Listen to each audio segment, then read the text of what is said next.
dhacdada noocaas oo kale ah ah waddankeena wax badan la wariyay laakiin dadaa la waayay waxaan maqli jirnay Bermuda wax lagu waayay laakiin dadaa waddan meel ay ku dhaceen la yahay Soomaaliya wax walba laga filan karaa markaa الله مش يكره الله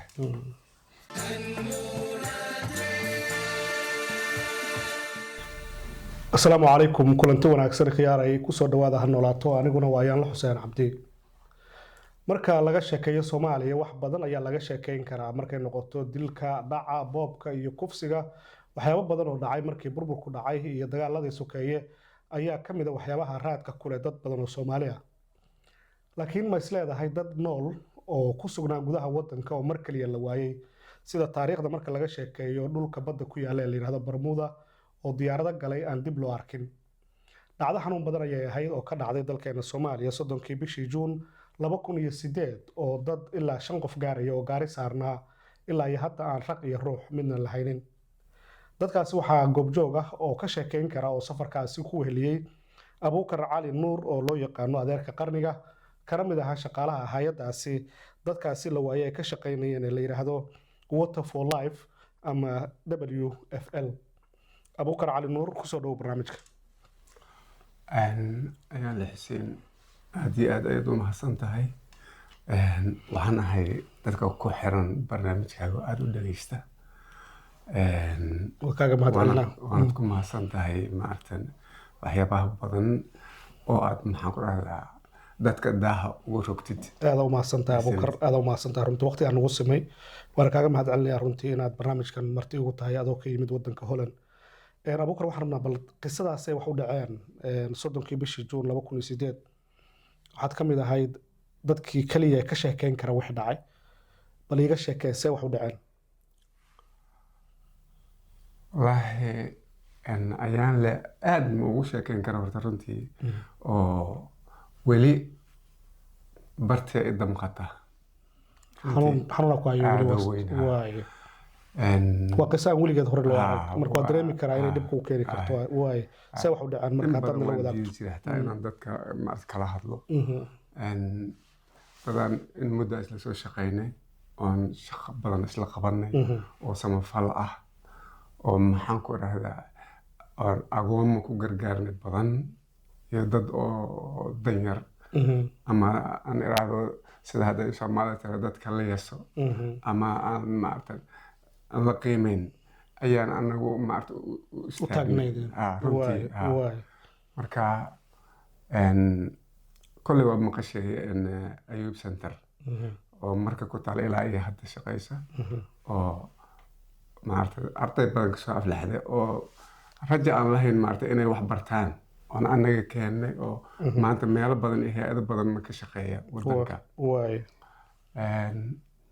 asxaabtaasi waxaan usoo soconay waddanka Talyaaniga waayo hay-adeena Water for Life ayaan anaga maartan ka mid ahayn waxaana ka madax u ahayd gabar geeriyootay Allah u naxariistee maana Cabdiraxmaan Cali Ciise maana xaajo dadka u yaqaanaan markaas dhow ay geeriyootay kadib hay'adda waxaa madax u noqotay gabar oo hadda la maqan oo maxaan ku rahdaa walaasheed ahayd Faadumo Cabdiraxmaan Cali Ciise ayaa maarta madaxa u noqotay ka mid ahayd dadka la la'yahay ilaa iyo hadda oo aan dhihi karin maanta waa geeriyoodeen oo waa ka samirnay oo maxaan ku rahdaa xabaashan ku hubsana aanan dhehaynin runtii ilaa ay waagaan see marka safarkeedii kugu dhashay Abuukar bilowgiisa ku timid inaad safartaan bilowga waxay ku timid hay-adeeni waa ballaaratay iskoolaad fara badan aan furnay oo maxaan ku rahdaa tuulooyinka gobolka ka mid ah ilaa 36 ay markaas ahaayeen iskuulla ah oo iskuulla ana agaasima ka ahaa 36 iskuul tuulooyinka badan Janaale Gaaroogo aad ku tirin karo tuulooyin badan dad badan oo ka soo aflaxay hadda meel kasta ku jira oo qaarkood xildhibaan yihiin xitaa marka waxaan sameynay markii ay arrinta ballaaratay dadka small scale farmerska dadka Xirfadaha yaryar leh. oo yaryar oo 1 hektar iyo wax maarata ka shaqaysta oo haysta ama 4 jibaal waxaas fasha la taageeri jiray hay-adu maaragtay ay beeraha u qodi jirtay kanaalada u qodi jirtay marka arrinkaas sidii maaragtay aan ku ballaarino waxaan sameynay dugsiyadii ayaa waxaan ku mataanaynay dugsiyada Talyaani ku yaala ayaan ku mataa dugsi walba ama tuulo kasta kii gaayuro ahay magaciisa kii ugunji ahay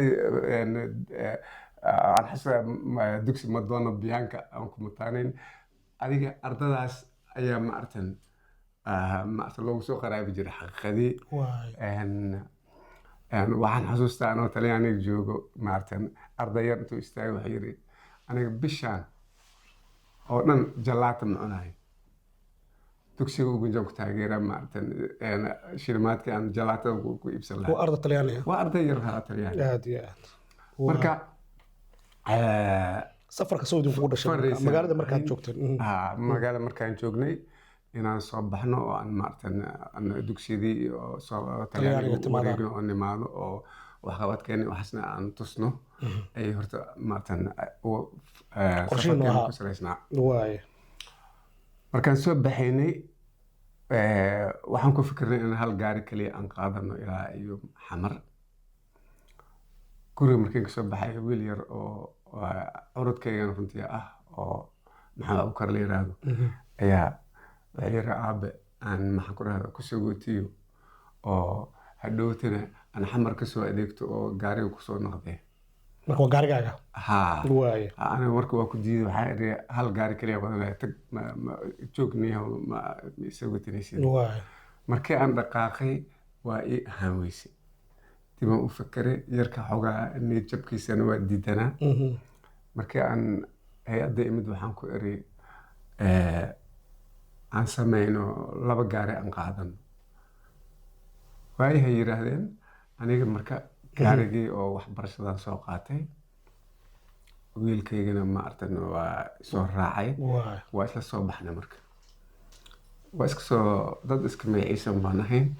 markii aan tuulo yar oo la yiraahdo hadda ma yare waa weynaatay ma artan lambar 50 ku dhow markaan ku dhawaanay ayaa gabadha hadda maqan oo asxaabaha kale la maqan Faadimo Sultan Cabdiraxmaan ayaa istaagtay oo baaburkii la istaajiyay waxaan ku yiri dhinaciisa istaaji gaarigaas dhinaciisa soo istaagnay hay maxaa dhacay boorsan soo ilaago alaab badan oo muhiim ah ay ku jirto oo xaggan u rabay xafiiska loogu soo marka waa noqonay tiri waxaan anaga yare anaga naqanayna adig maartan si socda waay anaga soo naqanay yar kale oo maarta wasaaradda aan dhihinay hay-adda ka shaqeynay ayaa waxaan ku iri boorsaas halkaas ka soo qaad naga horkeen tuulo yaroo buufo la yiraahdo oo shalbood markii soo dhaafa ah ayuu nooga horkeenay baalkeen soo qaad intaas waa isla hadleen oo telefoonka waxay ugu war dambeysay iyaga oo jeerada afgooy soo maray anagana aan soo socono oo xawaare saa'idan ku socono wadada markaas waa ficnayd ayaa waxaan wacay mid yar oo ka mas'uulka ahaaba maartan dhinaca oo maxaan ku rahdaa agoonta oo la yiraahdo cali maxaad la yiraahdo ayaan wacay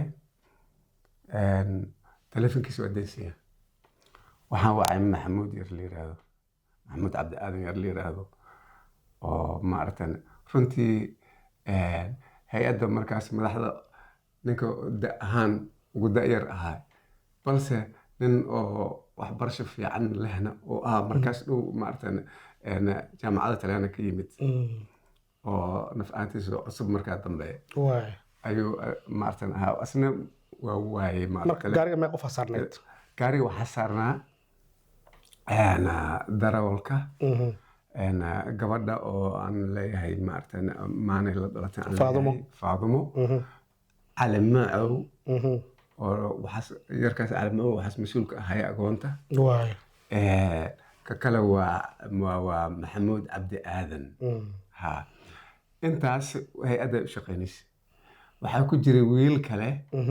oo nasiib darra ana hadda magaciisa aanan aqoonin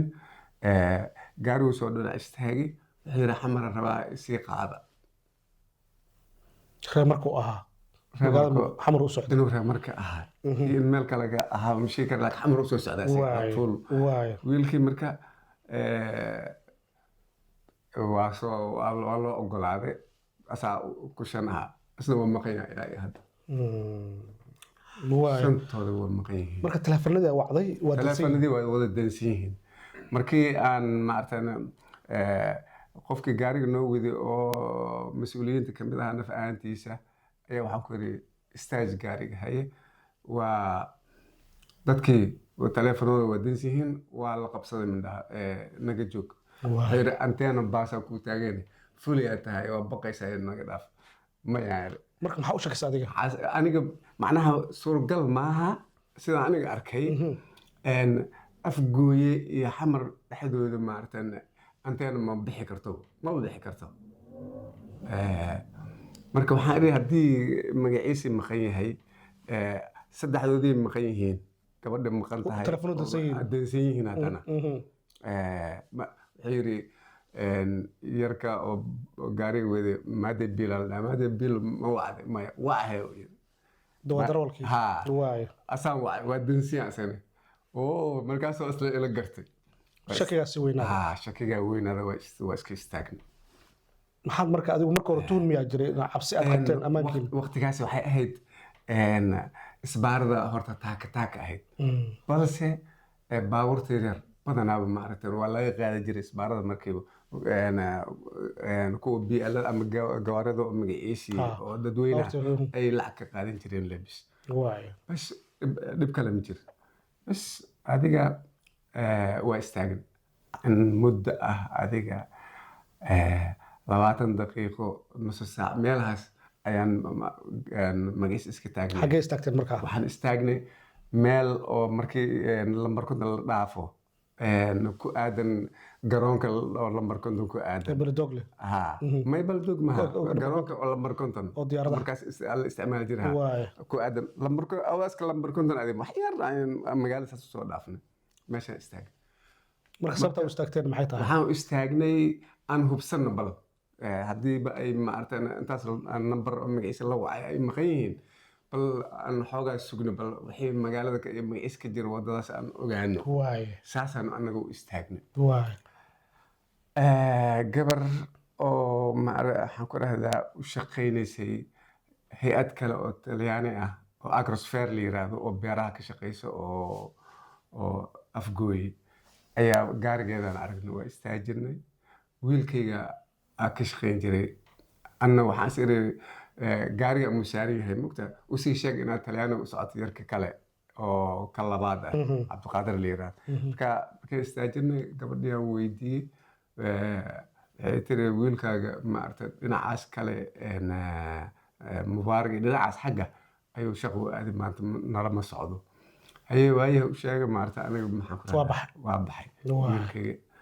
waayahay igu tiri wax dhibah maa jira halahan maya wadada caadi waay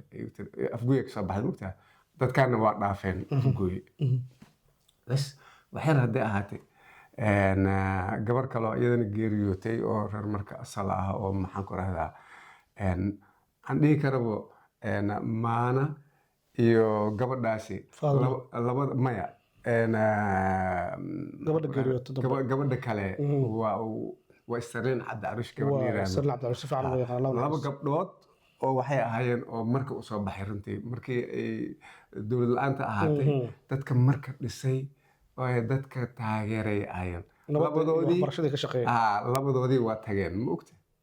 marka laakiin hay-addii ay shaqaynaysay hay-addii cosval dhahay baabuurkooda ayaan markaa aragnay oo soo socda oo dhinaca xamarka soo socda waa istaajinay waxaan weydiinay si jidka yahay ma ogta jidka waa caadi isbaarada caadi u taallaa balse wax oo maaragtay magaciisa ah dhibaata ma jirto okay gaarigeenii maaragteen maade biil wade maya ma arkin waaye hadda waa socon karnaa ha waa socon kartiin markaasaa anaga soo dhaqaaqnay markii aan afgooyey soo dhaafnay wiil oo dhalinyaro ah oo maxaan ku dhahdaa oo shalambood isku kasi jiray oo isbaar oo shalambood tiilay joogi jiray ayaan meesha ka arkay anagoo saas u dhaafnay waa naga qaadeen waa dhaafnay markaan dhaafna dib u arkay istaajanka dib u noqon yarkiyaan waxaan iri maarta baawarkeenaas maarata mar hore baxaa mar hore na dhaafay kii maadee bil wadi mar hore na dhaafay marka anaga waxaa caadi noo ahayd haddii aan xamar soo aadnaba maxaan ku dhahdaa maqaayad oo maarata ku taala ceelasha biyaha aan wax ka cuni jirnay bishii baa lacagta loo soo celin jiray la siin jiray waxaan ku ballansanay in maqaayadaas ay nagu sugaan ayagana haddii naga hormaraan ma ogtahay maqaayadiyaan tagnay marka maqaayada tagnay soo dhawaada baawarkeen weydiin mabana soo gaarin yiraahdeen markaasaa anaga ay maarta anteena kale noo taaganta runtii oo fakar marka afgooye iyo inta u dhaxaysa ceelasha biyaha ayaa warkooda lagu waayay ilaa iyo haddana lagu laayahay wallaahi maqaayada fariisateen ma fariisan markii arrintu sidaa naqatay waa yaabna sidaas miya ahaa maxaan samaynaa yarka xasan oo nin geysaa runtii oo dhibaato badan soo maray oo waayo aragu ah wuxuu yidhi si kasta nagu qaadatee xamaran ka baada goobayna xamarna ilaa bakaara lama tegi karo oo meel kasta isbaara wuxuu yidhi waa qarda jeexaynaa meel kastaan marayna gaariga haddaan aragno ama sidii ay waa soo baxnay si ay diida aan dhahay bal horta aan weydin hal isbaar kaliya u tiilay dowladda waa hagaag daawadayaal waxaad la socotaan barnaamijka Ha Noolaato waxaan ka sheekaynaynaa qiso cajiib ah oo ka mid ahayd waxyaabaha la yaab kale ee ka dhacay dalkeena Soomaaliya gaar ahaan markay timaado dad aan raq iyo ruux midna laga haynin dhacday 2008 Abuukar Cali Nuur ayaa noo sheekaynayay oo barnaamijka marti noogu ahaa Abuukar waxay noo joogtay markaa inaad go'aansateen inaad dowladda wargelisaan oo aad weydiisaan bal halka uu ku dambeeyay gaarigii si la calaamadii gaariga loo garto marka waxay nagu jawaabeen inay maarta maalintaasi wax cilada aan arkin iyo maarta gaari oo ayaga ay xaqooda ay ku hayaan inay jireen marka wax warbixina oo afduub la xiriira ama dad la laayay gaari la gubay wax haba yaraatay ma jiraan wax shilay lama diiwaan gelin innagana si aan soo socon waxba dareen kale ma arkin oo ama buuq oo wadada ka jiray waxba ma arkin markii aan nimid waxay nagu noqotay wax kale runtii qarda jeexa waxaan ku tagnay maaragtay bakaaro meel kasta aan maray gaari waa guduudnay gaari kastoo guduud ma isagaasa u lahayn waxba waaweyn kowda ay diyaaradda baxaysay waxaan soo wacay yar oo nasiib dar magaciisii abiis hadda kor kama haayo Ibrahim la dhihi jiray oo reer marka ah dadka cadcad oo reer marka ah marka safarkiini talyaaniga waaba diyaaraddu waaba diyaar diyaaraddu waa diyaar ha annagana aroortii baan soo baxnay intaas waxaan wareegaynay magaciisii dadkii lama hayaba dadkii aan raadinay intaas garoonkan nimid gawaaradii meesha tiilo dhanan fiirfiirina waxba male annagoo magaciisa ku jirno yarkaas Ibrahim maartan Ibrahim kolay la dhihi jiray ayaa na soo wacay wuxuu yidhi diyaaraddu waa gabagabo waa dhaqaaqaysaa warkiinina waxaan ka helnay magaciisa idaacadaha faraha badan oo xamar in maartan niman mas'uuliyiin hay'adda ka tirsan in la laayahay oo wadada dhexdeeda lagu laayahay afgooy iyo ceelasha biyaha yaa wargeliyay markii idaacadaha ma naqaan waxaa noo sheegay yarkaan baa noo sheegay anaga taleefanka noogu sheegay marka adiga iska soo bax maanta waa bisha 30 Juun oo maalin isniin ay ahayd talaada iyo arbaca idinka maqan yihiin khamiista diyaarad kale soo baxaysa taas ay ku imaan doonaan adiga iska soo bax waxaa yidhi dadkayga maqan أنا مال ما waa kan salaamahay ayagaa sugaa inaan ka warhelo ayagaa sugaa baan ku iri waa arsaas ha yeelmay mar dambe haddana markii ay dhaqaaqi rabtay war daqiiqada yaraa ka dhiman waa soo wacay marka ana ma isoo wacina wuxuu soo wacay yarkii kale xasan mustaf maxamed la dhahayo wuxuu yidhi war ninka adeerka qarniga la hadalo maartan ha soo baxo marka wiilkaygii asaa isku dhiibteen maarta waxay yidhaahdeen haye yar kaloo la socday oo maartan nala socday oo la yidhaahdo cismaan maxamed xaaji babu cismaan toobka lagu magacaabay waxay yidhaahdeen dhammaan anay isoo kuuseen mugta waxay yidhaahdeen baxaada iska tag alaabtaada waa haysataa dadkan waa imaan doonaan adiga sidii aan kusoo baxay yarkii waxaa aan awooday diyaaradda inaan celiya ilaa aad ka timaado saacadeeda waa taagan tahay anaa mas-uul ka ah fadlan soo dhaqaaq saasaan garoonka ku nimid ninkii ugu dambeeya soo dhaqaaqaan ahay aminaysaa maaratan maalintaas laga bilaabo ilaa iyo haddaan soo xasuusto waa wax kala noqdaa maxaa xigay markaa waa soo dhooftay nairobi aad timid ma soo dhoofay may toos dubay aan kasoo bedeshay toos roman marka aanu imid dadkii war dambe lama helin hay-adda meel kasta maartan waa laga qiiliyey maartan wargeysada oo talyaani dheer maxaan ku dhahdaa panorama iyo magaciisi meel kasta waa laga sheegay raaya italiano aaday maartan u bandhigtay oo mar horeba waa isla shaqayn jirnay yar oo soomaali ah oo janaale ku dhashay oo abis talyaani yahay ayaa ka shaqeeya oo maaratan maxmed roberto la yiraahdo aad maaratan nala shaqeeyey wax kasta waa la sameeyey hay-adda waxay tiri haddiin helno kolley iyo kolleyba maxaan ku dhahdaa madax furasho ayna weydiin doonaan wax kasta ma bixinina haddaan helo nasiib daro maarata ma dhicin abuukar marka waxaa isweydiin mudan idinka hay-addiina yaa waxaa idinkala dhexeeyeen ugu yaraan waxaan jabaado ah cabsi gaar ahood qabteen dadaa is leedihiin waxba idin geysan kareen wallaahi ma maqal runtii ya marka haddii afduub dhici lahaana waa soo hadli lahaayeen oo waxbay sheegan lahaayeen waxbay sheegan lahaayeen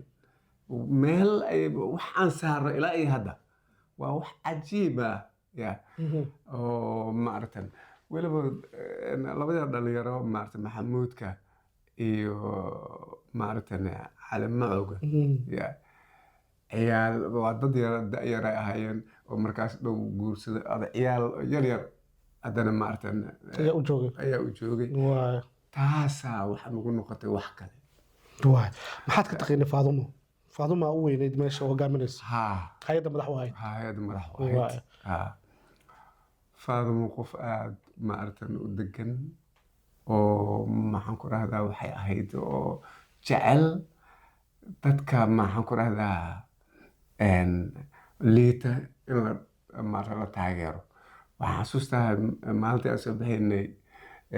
maalintii ka horreysay waxay islaamaha oo degan xaafadaas oo meelahaas ku dhow oo dhan ay wada shirisay ay neef u qashay ay magaciisaysay ya waxay tiri idinkaa idin soconnaa ya hala soo duceeya idinkaa idin soconnaa haddii ilaahay wax noo dhiibo maaratan dhibaatada si loogu baxo waa kuwa dadaalina intii maaratan magaciisa laga helayo ay wadanka u ka xasilaayeen marka qof oo waxay ahayd qof kasta inay qanciso jecel inkasta oo bilaadan la qancin karin waa aad bay u dadaal badan faadmo reer iyo carruur iyo wax ma ka tagtay waa lahayd reer iyo carruur waa lahayd marka waxaan rabaa inaan ogaado safarkaas waxaad ka baxdeen magaalada marka waxaad u socoteen xamar jidka waxaad ii sheegtay isbaarooyin aa yiilay oo dad u yaalay mataqaana maleeshiyaad ah baabuurta gaarka ah ee hay-adaha iyo qofka gaarka lama dhibaateyn jirin xilligaa marka kabacdi wax afduuba oo dhacay ma xusataan oo idinku dhowaa ama idinka horreeyay wax la afduubtay waa iska badnaayeen adiga ma artana wadanka waa iska qasb iska ahay moogtaa waa badnaay laakiinse teena camal wax dhacay maaha macnaha dad intaasi 2008 ilaa ay hadda raq iyo ruux maarta lagu laayahay waa dareemi kartaa adiga waay sad uga sheekaysaa marka Abuukar arrintan marka ka sheekeynaysid qofkaad u sheegto si u fahmi karaa dad la laayahay wallahi billahi nin walba wax buu iska sheegaa laakiin inna bacdo dhanni ismu ya marka aad marka sheegaysid xataa say u qirci kartaa qofkii u dhigi kartaa dad la laayahay inuu qofku aamino la yaabo arrintan dhacday wallahi ayaan le waa wax cajiib ah maartan muddo badan la hurdi waayo arrintan runtii meel aad saartana male runtii meel aan saarno haba yaraatee male wallahi adiga waxaad ku baaqatay boorsadii lagu diray waa tiranaad doonayay gabadha wada tafaadul waa soo socon lahaydeen waay haddii marka I don't know wax lagu macnayn karo laakiin haddaad kolonyadiina ahaan lahaydeen waxa laga yaabi lahaa meel isku sheegi lahaydeen kolleyba laakiin kala harkaad kala harteen aad keenay kala harkii wallahi waa cajiib ma aragtay maxaad xusuustaa marka qaar dhacdada noocaas oo kala ah wadankeena wax badan la wariyay laakiin dadaa la waayay waxaan maqli jirnay Bermuda wax lagu waayay laakiin dadaa wadan meel ay ku dhaceen la laayahay Soomaali wax walba laga filan karaa marka الله مش يكره الله واي magaalada marka dareenkii iyo say ku yeelatay geeridii maanaha jow afduubkii shaqaaliye hay'adda Water for Life geeridii Sterling Abdi Caruush saameyntii ku samaysay magaalada miga sheekeyn kartaa magaalada indhaha labada indho ilahayd ay ahaayeen labada xablood oo ka dhacay runtii marka wax la maleyn karo maaha waxaan ku dhahdaa kolley waxay qabteen taariikhda ayaa xusi doonta wax kaloo aniga hadda aan sheegi kara male waayo labadaas hablood masaakiinta u gargaareen intii karaankooda ah waa qabteen runtii iyadoo wax walba ay eber yihiin ay maartay isdhaqaajiyeen runtii waay hay'ado marka samafala oo ka shaqeynaya dad inay quudiyaan oo dad baahan oo beerka dhulka u yaalo noloshan wax ugu daran waa faqriga gaajada wax cadow ka daran ma jiro dadka ay dhibaato ku hayaan dadkaas la quudinaya waayo oo diidan oo shaqaalaha afduubayay waxa aragtay geysanay dilayay shaqaalihii samafalka wallahi ayaan daro oo horta Soomaalida maarta ku dhacday ahaatay aad iyo aad maarta loogu xumaado runtii wax la sheegi karo ma hayno wallahi ma jecli waxaanan hubin inaan ka sheekeeyo balse nin ilaa iyo waagaas maqan oo cunugii markaas dhashay maaragtan uu maaragtan nin weyn yahay maanta adana dhihi karin maaragtan waa geeriyooda way dadkaas aad wax la yaab la way wax la yaab la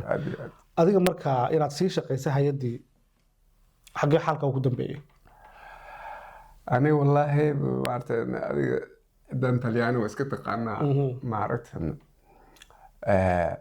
waxaan ku iri asxaabteydii oo aan la arkin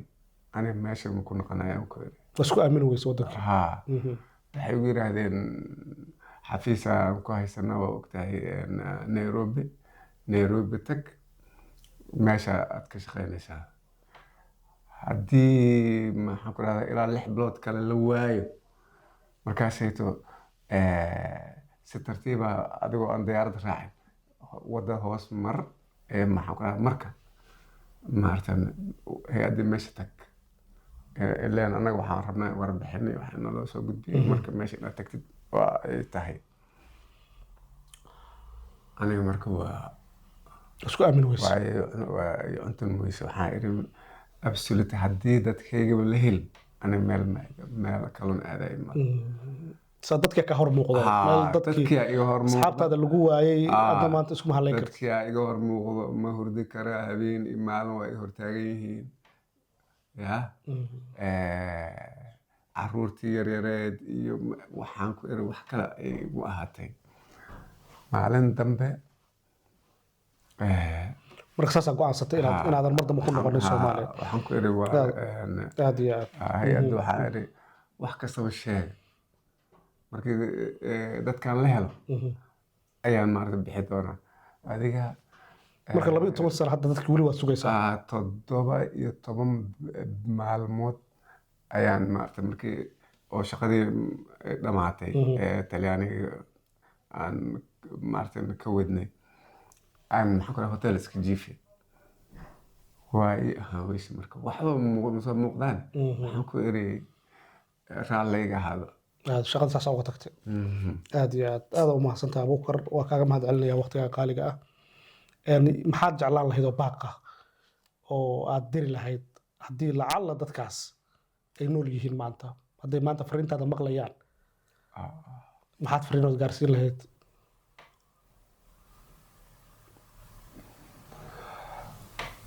wallaahi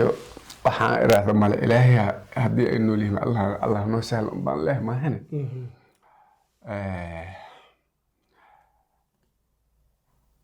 ayaan le